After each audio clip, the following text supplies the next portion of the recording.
Newsmax TV's coverage of America Votes 2016, the New York primary continues. I'm J.D. Hayworth. Good to be back with you.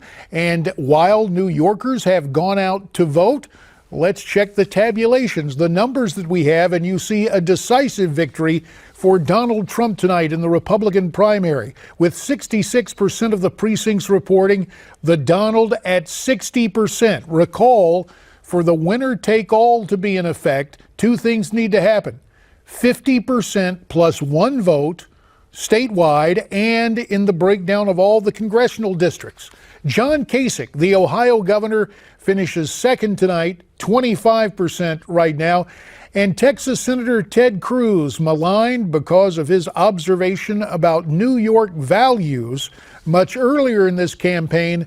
That rhetoric that may have helped him in Iowa didn't seem to work at all tonight in the Empire State. On the Democratic side of the aisle, a big night for former New York Senator Hillary Clinton. 67% of the Democrat precincts reporting in, 58% for Mrs. Clinton, 42% for Vermont Senator Bernie Sanders. It is worth noting that both Republican and Democratic primaries were closed.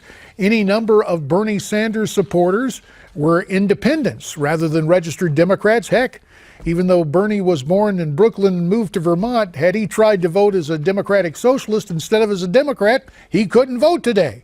An interesting observation, perhaps, or perhaps something you might want to take issue with, because a big portion of our coverage tonight is your perspective. As you offer your voice to us here on America Votes 2016, we invite your call no matter where you may be. Reach us at 1-877-NEWSMAX, 877-639-7629.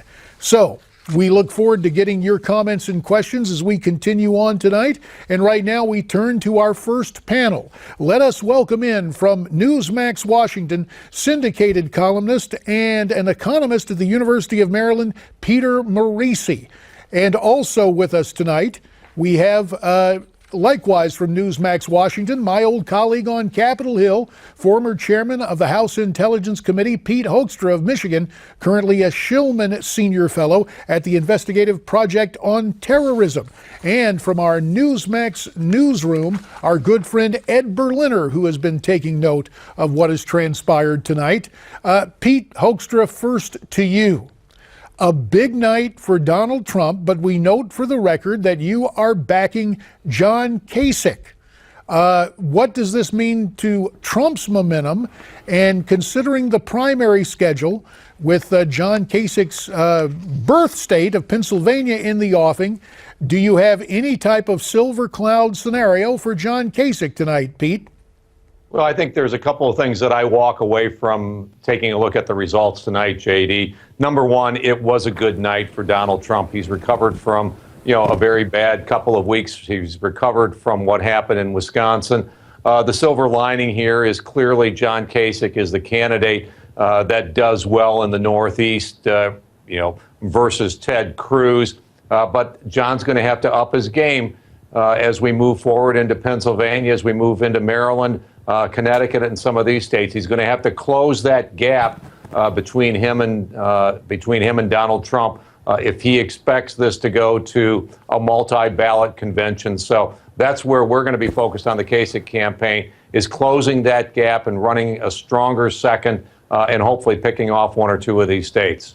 Meantime, for the Cruz campaign, and Ed Berliner, you are someone who has sat down with Senator Cruz on a couple of occasions. He has displayed resiliency in this campaign, but with Trump and the big victory tonight, no delegates this evening for Cruz. Now, I know he's had success in Wisconsin, Colorado, and Wyoming, but does this completely take away the momentum from Ted Cruz, Ed? Ted Cruz will look at this as just a road bump, if you will, because that's the kind of guy that he is. He's always looking at the positives. His people will look at it. They'll find out that they didn't do well in New York. And I'll tell you what, the one thing that I think they're still going to be talking about for a long time is that very uncharacteristic mistake that he made in talking about New York values. When I heard him say that originally, JD, it just didn't strike right, because he was so careful in what he said so many times that to say that and basically alienate a large part of the electorate just didn't speak to him. I think even he, if you ask him in a quiet moment, will tell you that he made a mistake there. But at the end of the day, by tomorrow morning, the Cruz campaign is going to come up. They're going to be looking at the fact that Donald Trump, according to them, they will say that he still does not have a direct line to 1237, even though if you look at the numbers right now, it sure looks like he can come close.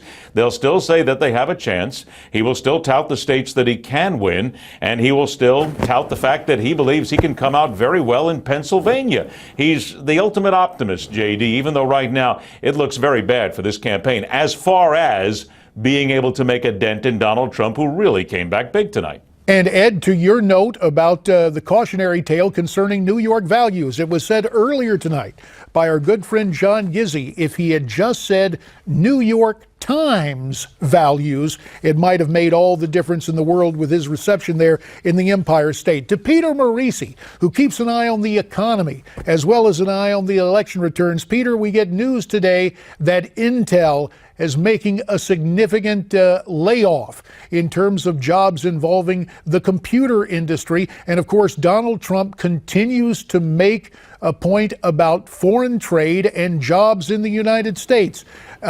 Trump returning to the themes that gained him success, or was it just home cooking tonight for the Donald in New York? I think it was a combination of home cooking and the fact that Cruz does not have real appeal outside the South, and even there it's been limited. If you look at primary victories, he really hasn't won outside the South except very white Wisconsin. He doesn't sell well in a state like New York, which means he's really not a viable general election candidate. Tonight, the most significant thing is the shift in the direction of Kasich, because Kasich is the logical running mate if he would accept it among, established politicians, as opposed to, Donald Trump having to find a general or something, or a professor, the kind of thing that's happened with third-party candidates. Kasich getting 25% of the vote in New York is really quite significant when you recognize what the Republican Party looks like in New York. I was educated in upstate New York at two separate universities, lived there a great deal of time, and it's a very white place. It's been hard hit by the kinds of manufacturing job losses that we hear about in the Rust Belt generally. Buffalo is much more like Ohio than it is like New York State. Kasich doing well up there in the state is a positive thing, but he's going to have some wins. He's going to have some wins for him to really seem like, a credible alternative to Trump. At this point, with this kind of victory in New York, it would appear to me we're headed for a situation where Trump has not quite enough votes to be nominated, but enough votes where a deal is possible. We'll wake up the morning after the convention and find out that he's cut a deal and he now has 4 secretaries of state. Peter Morici just mentioned, and you've mentioned this whole notion of John Kasich in the number 2 spot. Let me get to my old colleague, Pete Hoekstra, because we've heard a lot of talk, and you think about the Kasich biography. Born in McKees Rocks, Pennsylvania, now the governor of Ohio, 2 states electorally where Republicans need to do well. And I've noticed that Donald Trump never seemed to come up with a sobriquet for Governor Kasich. Do you think a number 2 spot is in the offering for John? We've got about a minute, Pete. Well, I don't know where Trump's head is at. Obviously, the Kasich campaign is focused on doing everything that they can do to woo the delegates so that John can win on a second or third ballot in Cleveland. Personally speaking, if we don't get that nomination, I think John Kasich would be a perfect match for Donald Trump.